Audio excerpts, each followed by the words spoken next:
Assalamualaikum warahmatullahi wabarakatuh. Alhamdulillahi rabbil alamin wa bihi nasta'inu ala umuri dunya waddin. Wassalatu wassalamu ala asrafil anbiya'i wal mursalin. Asyhadu an la ilaha illallah wa asyhadu anna Muhammadar Rasulullah. Allahumma agnini bil ilmi wa zayyini bil hilmi wa akrimni bit taqwa wa zammilni bil afiyah. Faqala Allah ta'ala fil Qur'anil Karim, a'udzu billahi minasyaitonir rajim. Bismillahirrahmanirrahim. Kullu nafsin da'iqatul maut wa nabluukum bisyarri wal khairi fitnatun wa ilaina raji'un. Al-ayah, shadaqallahul adzim.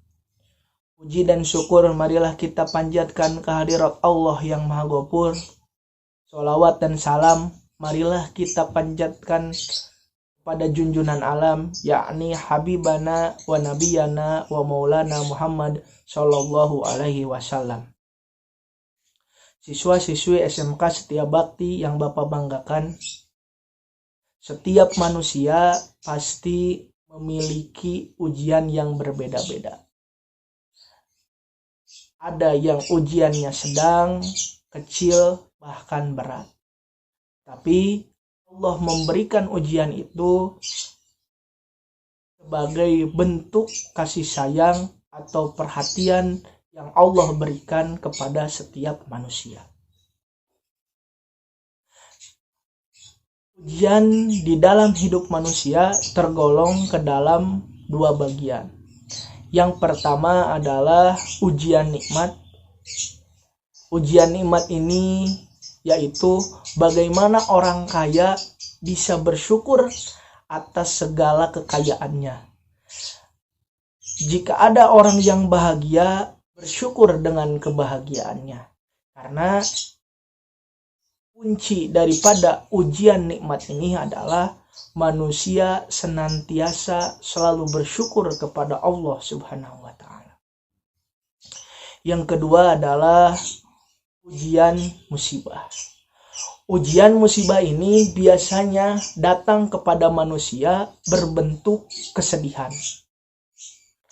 Seperti manusia kehilangan motor,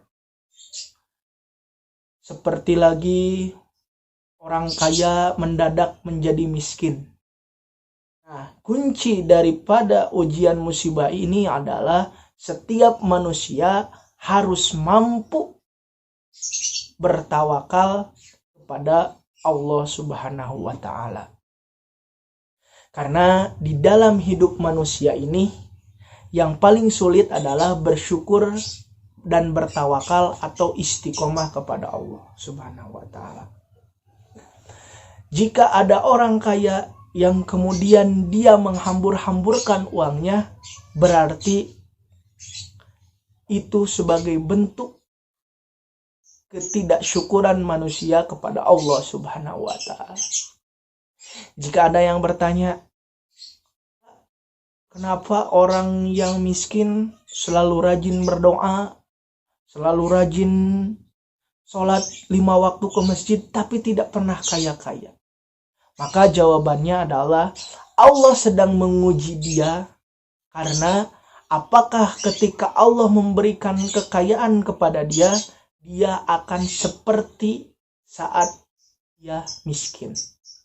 Makanya setiap ujian yang diberikan oleh Allah kepada manusia itu sebagai bentuk kasih sayang dan diyakini akan bisa dilalui oleh setiap manusia. Seperti firman Allah dalam surat Al-Anbiya ayat 35, kullu nafsin da'iqatul maut wa nabluukum bisyarri wal khairi wa fitnatun wa ilaina turja'un. Setiap manusia akan mati dan kami akan menguji kamu dengan keburukan dan kebaikan sebagai cobaan yang sebenar-benarnya, dan hanya kepada kami lah kamu kembali. Quran surat Al-Anbiya ayat 35. Jadi ujian itu bukan hanya bentuk kebaikan, Ujian itu bukan hanya dalam bentuk kejelekan, tapi ujian itu datang dalam bentuk kebaikan. Jika hari ini kamu merasa bahagia, pikirkanlah nanti jika kamu sedih. Jika hari ini kamu menjadi orang yang begitu kaya, maka pikirkanlah, maka di suatu saat kamu bisa diuji menjadi orang yang miskin. Karena kebanyakan ketika seseorang mendapat ujian kebaikan, orang tersebut tidak pernah bersyukur atas kenikmatan kebaikan tersebut. Tetapi jika orang tersebut mengalami kesedihan, dia selalu mengingat Allah karena ujian kesedihan yang sangat berat. Jadi hadapilah setiap masalah sebagai proses pendewasaan terhadap diri.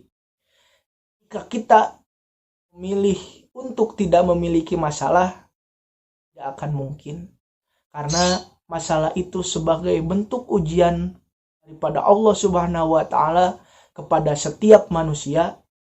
Jika kamu tidak ingin memiliki masalah, maka kamu termasuk orang-orang yang tidak bernyawa. Karena setiap ujian kebaikan, setiap ujian keburukan itu harus dipertanggungjawabkan di hadapan Allah Subhanahu wa Ta'ala. Ada juga sebuah hadis yang mengatakan, hadis riwayat At-Tirmidzi mengatakan, diriwayatkan oleh At-Tirmidzi, dan sesungguhnya jika Allah mencintai suatu kaum, maka dia akan menguji mereka. Barang siapa yang ridho, maka keridhoannya itulah. Dan barang siapa yang marah, maka kemarahan itulah untuknya. Hadis riwayat At-Tirmidzi. Jadi jika kalian mengalami ujian, maka kalian harus bersyukur, karena itu sebagai bentuk kasih sayang daripada Allah Subhanahu wa Ta'ala. Semoga dengan ujian yang Allah berikan ini, kita menjadi lebih dewasa, kita menjadi lebih insan yang lebih baik di hadapan Allah, karena tidak semua manusia akan mengalami kebahagiaan, pasti dia akan mengalami kesedihan. Tidak semua manusia mengalami kebaikan, pasti dia akan mengalami kejahatan. Sekian kultum dari Bapak, mudah-mudahan ada manfaatnya. Wallahu muwaffiq ila aqwamit thoriq. Wassalamualaikum warahmatullahi wabarakatuh.